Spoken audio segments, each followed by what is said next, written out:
No question. No doubt. Done deal. It's a sure thing. You betcha. Forget about it.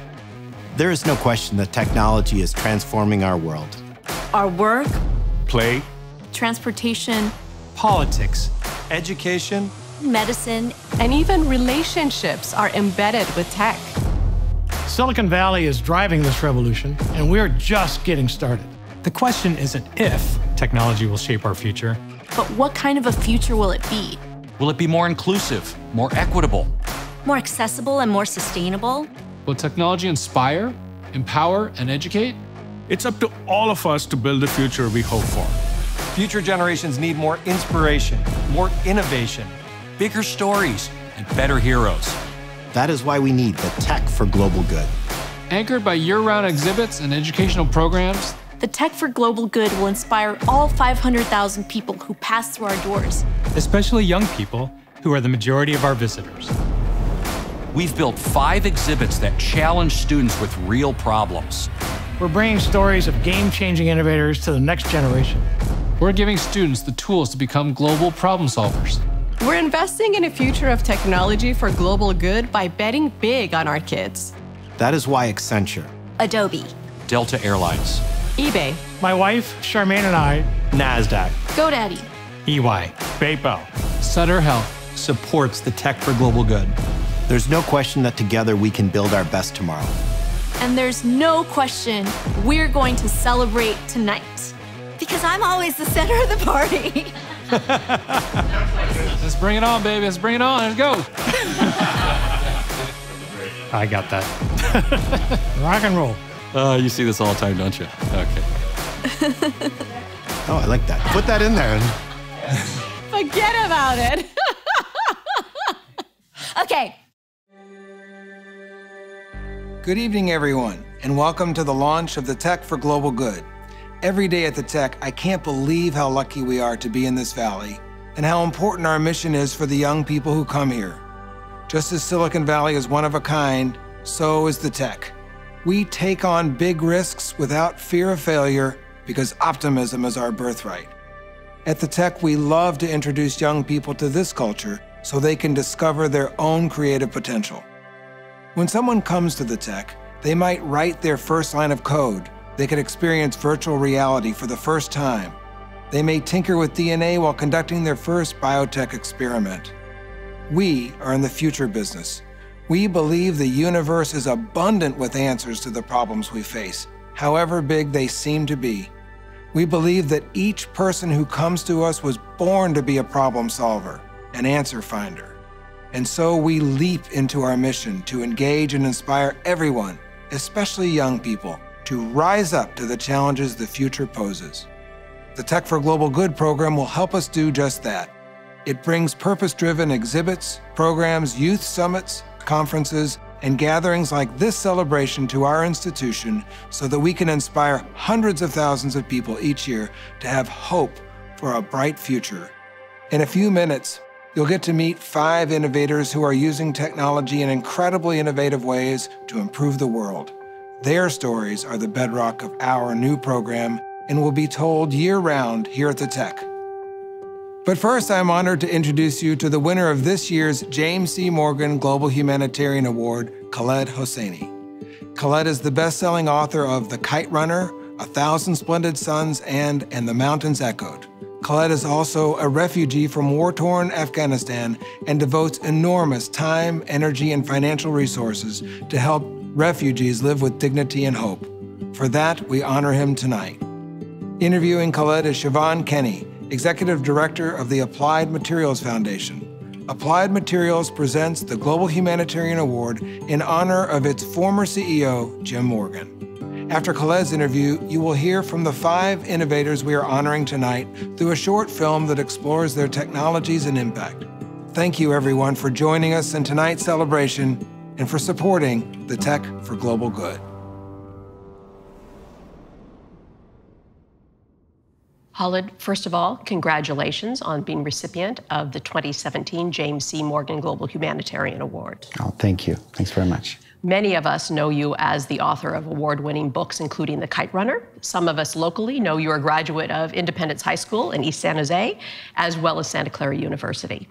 But fewer of us know about your foundation, the Khaled Hosseini Foundation, and the work it does in providing humanitarian assistance to Afghanistan. Afghanistan is my birthplace. I wrote about the upheavals of the last 40 years, and the characters in my books live through them. The foundation is an attempt to access and reach real-life people who are the counterparts of those characters. So with our foundation, we focus on human rights, on healthcare, on education, and on livelihood. And we try to target women and children, who are the two groups that have the deepest needs and the ones that often go forgotten.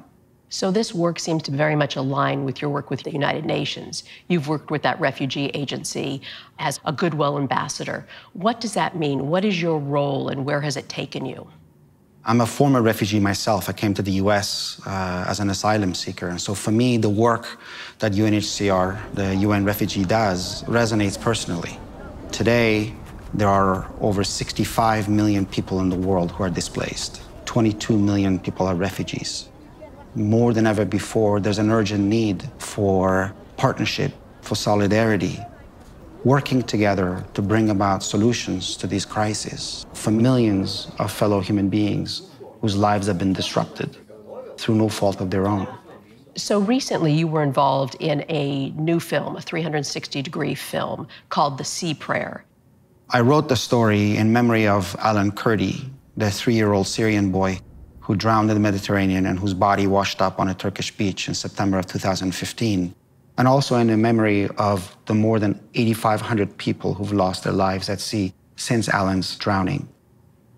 My hope with this story is that viewers will be reminded that no one today should have to resort to putting their family on a boat manned by smugglers whose entire business model thrives on human misery, merely to reach safety.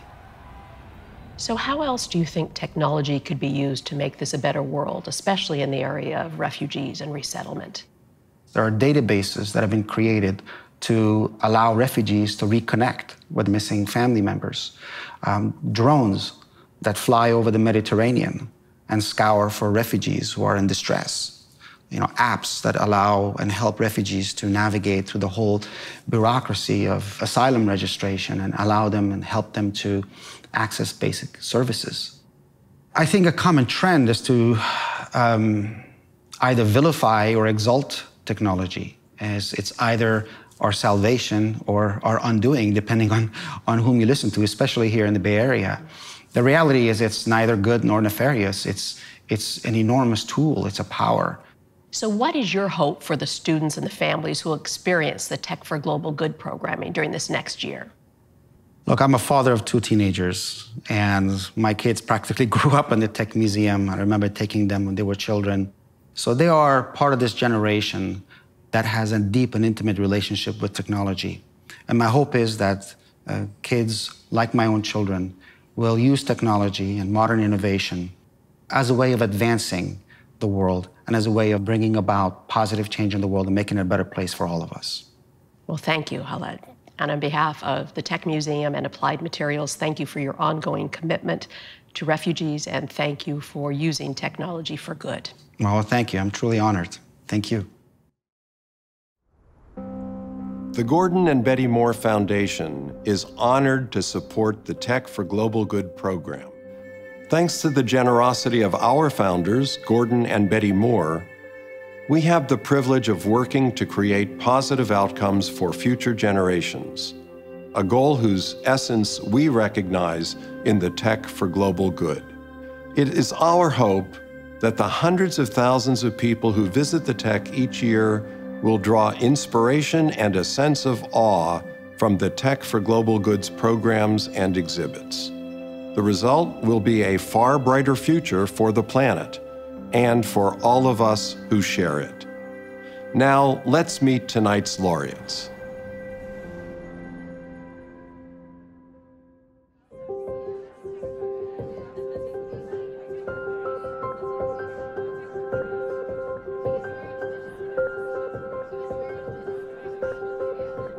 When I was a kid, someone asked me to draw a circle on a map around all of the people that I cared about. And not knowing who to leave in and out was a really powerful exercise. People often say, well, what do you want to change? Or what do you care about? That's a really hard question to answer, for adults too. But if you ask, what pisses you off? What makes you mad? It's pretty easy to answer. And then you know what you want to fix. There's no single prescription for creating empathy. But what we want to do is be willing to help kids see how other kids may live or the way they experience the world. Children, they have access to technology, they have access to information, they have access to problems. All they require is some kind of a motivation or inspiration. It's really important to inspire today's kids so they can do something good in the future. And I'm really glad if my work can inspire them in any kind of way.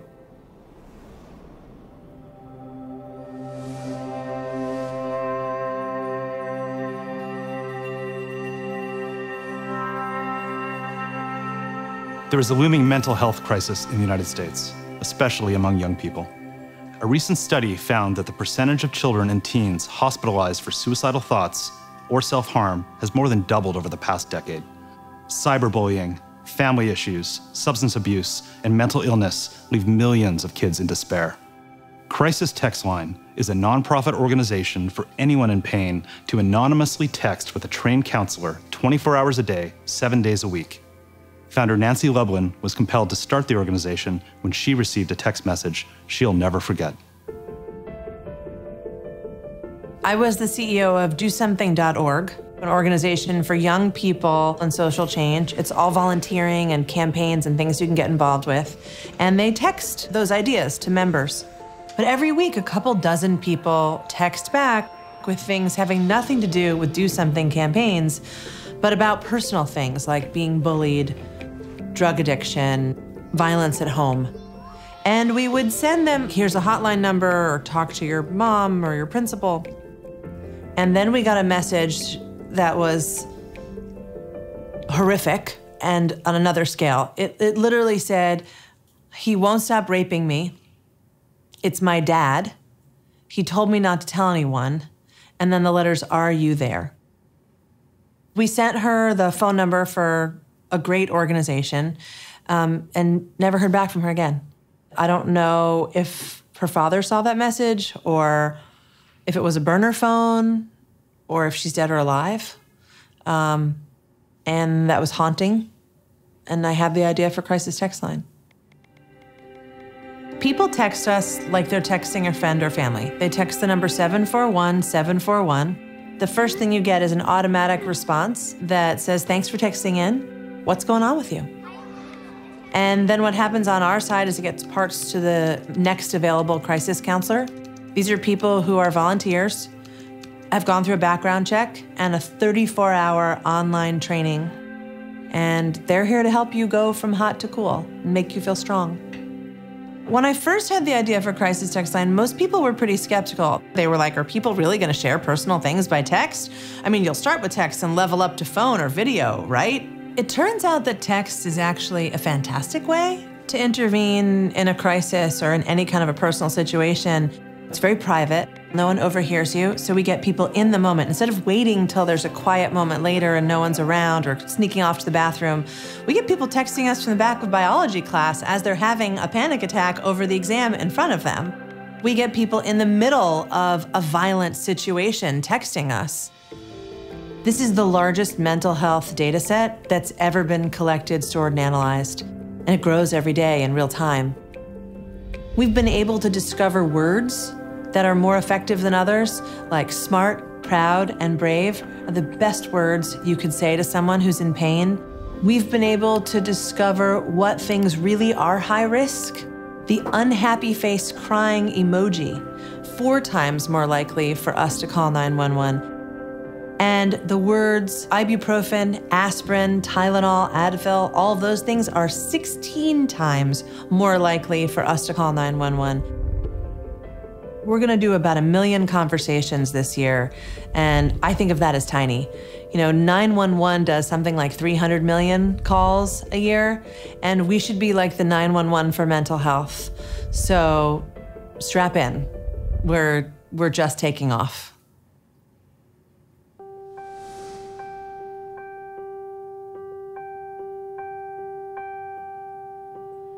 One billion people in our world today will live their entire lives without ever seeing a doctor.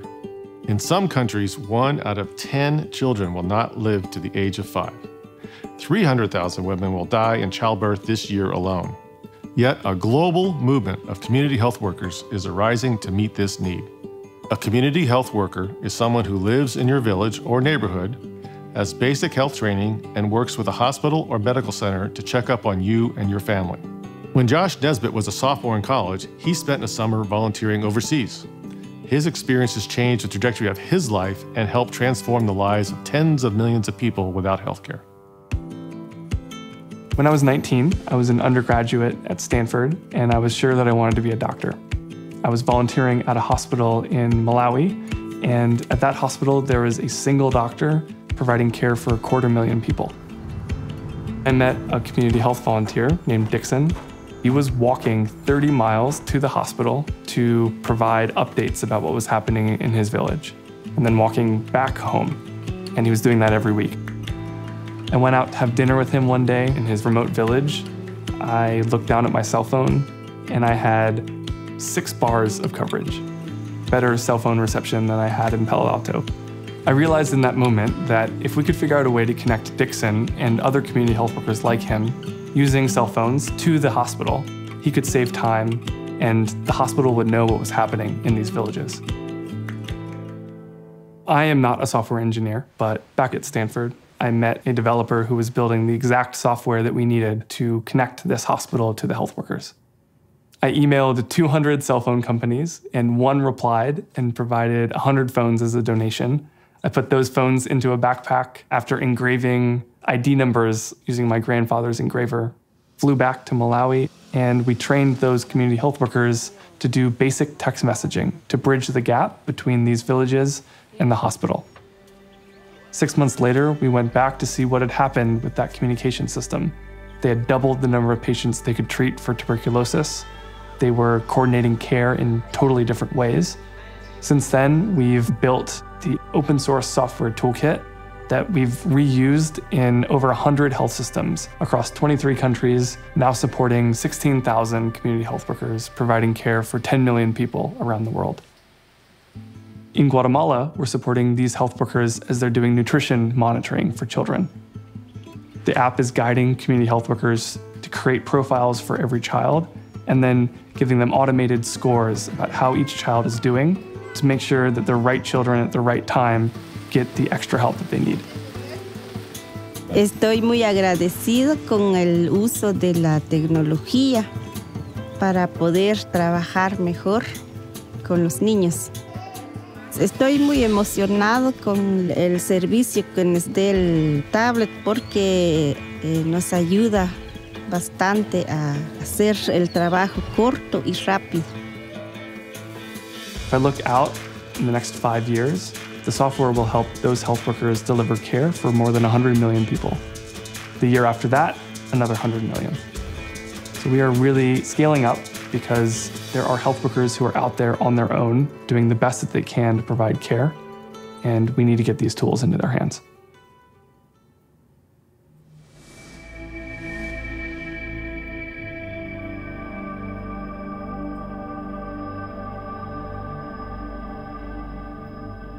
Preventable blindness is a trending topic in global health circles. As populations live longer, more people will need corrective eye treatment than ever before. In India, 15 million people are blind, and 80% of those cases were preventable. Accessibility is a major factor, as there are only 20,000 ophthalmologists for 1.3 billion people. When KC, a tech executive at a company in India, learned about the problem of preventable blindness, he decided to act. His decision has transformed an industry and helped save the eyesight of hundreds of thousands of people around the world. I've been a technical guy for 25 years. I worked pretty much in the semiconductor industry for the entire period of my life. The first time I really heard about the problem of preventable blindness, really felt overwhelmed, touched. Had no background in ophthalmology, no background in medical devices, but we as technical people, I felt that it's important for us to contribute to this cause, because it was not only a problem respected to India, it is also across the world. I spent the next 4 years primarily looking at what are the real problems. I visited many hospitals, made interviews with a lot of doctors as well as patients. It took me 5 years to build up courage to start something on my own.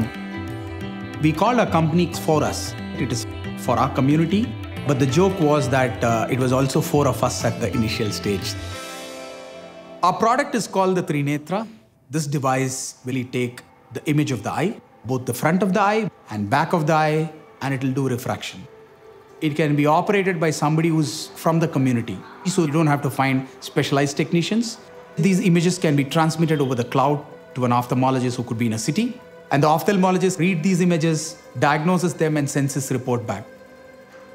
These devices are really portable and rugged, so you can move it from one place to another place without losing its optical alignment.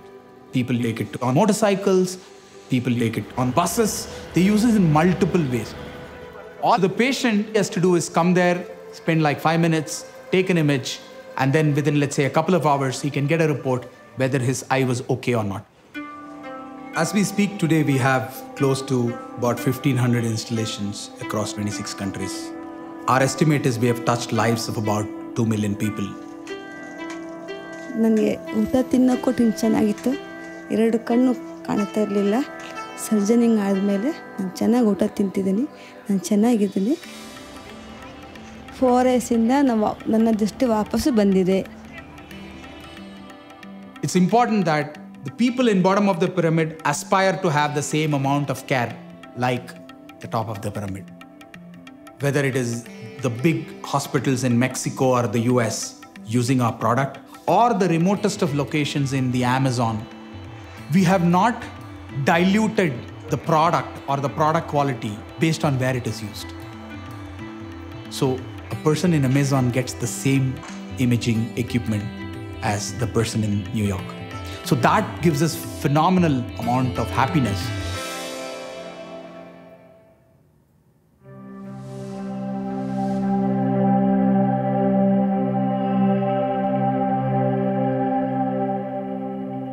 When a deadly disease threatens the lives of millions of people, developing a vaccine is only part of the solution. Producing it in mass quantities, distributing it, educating healthcare providers on how to use it, and convincing hundreds of millions of people to get vaccinated can be just as difficult.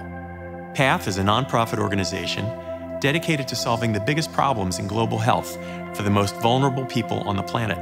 For more than 40 years, PATH has been at the forefront of the fight against nearly every major global health challenge, from malaria to HIV/AIDS to malnutrition. Founded by 3 researchers in Seattle, PATH now works in more than 70 countries and reaches 200 million people each year. CEO Steve Davis leads this pioneering organization to achieve extraordinary results through partnerships. We sometimes talk about that we're in the unsexy middle of what is the innovation value chain. We don't do a whole lot of basic research. We don't have big wet labs. We rely on partners, industry, academic, social sector partners who do a lot of basic research. We also don't have lots of people on the ground who are operating facilities. We rely on partners, governments who actually have the clinics on the ground to do distribution. The only way we're gonna ever tackle some of the biggest challenges in the world is by bringing together private sector companies and governments, nonprofits, community organizations, and academic institutions. We need to bring all those together in order to get great things done, and we've continually at PATH shown the power of that approach. It's not as easy as just let's go into a lab and come up with a new vaccine and throw it over the fence and suddenly magic, it happens. Innovation is a complex journey, and certainly Menafrovac vaccine followed that path the same way a lot of other products and services we do. Meningitis A is a horrible disease. On an annual basis, it rolls across what we call the meningitis belt of sub-Saharan Africa, killing a lot of kids, but also disabling and leaving neurologically damaged kids in its wake. The ministers of health of those regions, of those countries, came to the table and asked, look, you have a vaccine for meningitis in the rich world. We need one for this horrible disease. So PATH came together with both public partners like the FDA and WHO and various governments, private sector partners, and said, we're going to commit to developing a vaccine to address this strain of meningitis. Then it was bringing together the existing science in the area, the existing players. We found lower cost manufacturers in India. Menafrovac was really the first vaccine that was developed for the Africa continent. Around 300 million people now have received that vaccine, and we're on the verge of eliminating meningitis A from Africa. When I think of PATH's legacy, sure, I want people to know what we accomplished and the innovations that we introduced, but the legacy's not about PATH. It's about the people we touch and what they do with their lives.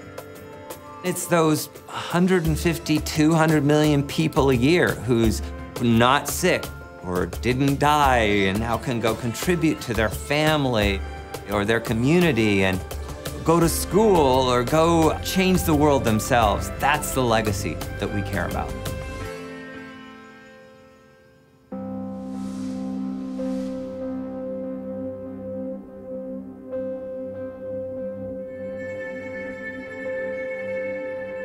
The ability to speak is something many of us take for granted.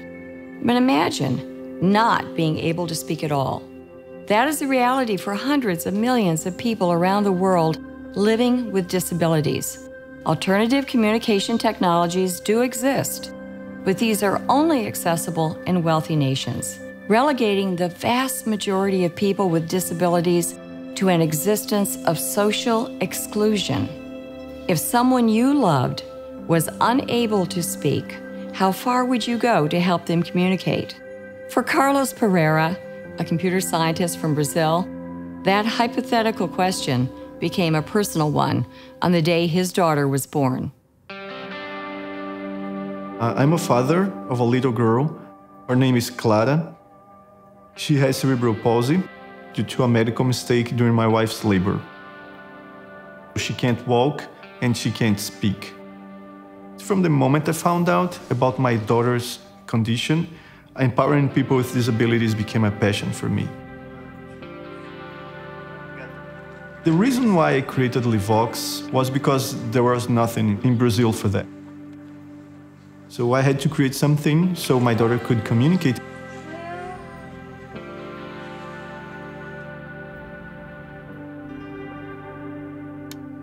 I knew nothing about coding for mobile equipment. So I decided to learn about it, and I did a lot of research on the internet. This was really exhausting work. I didn't want it to be just one more alternative communication device. I wanted it to be the best one, because I was doing it for my daughter. I used a tablet, first because it's mobile, and also a tablet is a multimedia device. People with disabilities can play instruments, they can listen to music, watch videos, they can do a lot of things. I started to research what are the needs of people with disabilities. We started to transform these needs into algorithms. One of the algorithms is related to touch. People with motor disabilities, like my daughter, for example, they don't touch on the screen of a tablet like we do. They touch with their whole hands, they drag their fingers, they do involuntary touches. If a person with no disability at all touches Livox's screen, it knows that the touch is perfect and does nothing. But if someone like my daughter touches the screen of Livox, it knows that something is different, and it tries to correct the imperfect touch of people with disabilities. Livox speaks 25 languages. And also, Livox is very affordable. It's up to 4,000% cheaper than current solutions used in the US. My daughter has autism, and this is her communication device. This is her voice. Want me to read it? Yes or no? Yes. She was so insecure because she'd be across the room and she'd say something to me and I didn't know what she was saying. There's just nothing worse than, not being able to talk to your child as they're growing up. Now through Livox, her confidence level is huge. She's gone from literally one word to having conversations with me with the device. She has just changed so much by using this device, and people around her have noticed it. All done. We want to be the voice of millions of people with disabilities that can't communicate. By doing so, we want to enable them to become useful members of society. What I really want for my daughter, and also for many people with disabilities, is that they can live a full life. Because many of them are just a shadow of what they could be. And by being able to communicate, they can do so much more.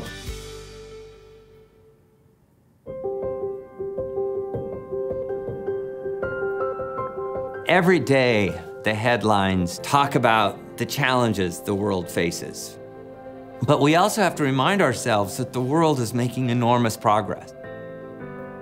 I hope when you see this exhibit, you think, wow, the impossible is possible. We can figure that out. It is truly an honor for Medic Mobile to be recognized as a laureate because it is showcasing the work that the community health workers are doing.